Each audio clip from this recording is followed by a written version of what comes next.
السلام علیکم. دا وخت تاسو ګورئ چې یاره ایران نه بیا مزایل پرېښودې. ګوره دا د کویت نه برای راست ښکاري. ګورئ دا کویت زه تاسو ته دا مناظر ښیم. ایران بیا مزایل پرېښودې په هغه باندې اسرائیل باندې. دا برای راست تاسو ته ښکاري. ګوره دا مزایل څه کوي هغه ته وګورئ. نه دې ځای نه ډارې ښکاري. ګورئ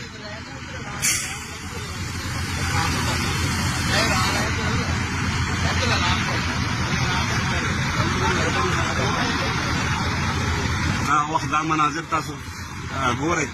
تقریبا 4 بجې دي په کویت کې.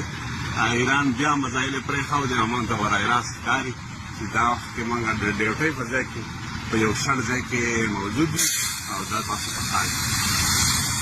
هغه ته وګورئ، دې ته وګورئ.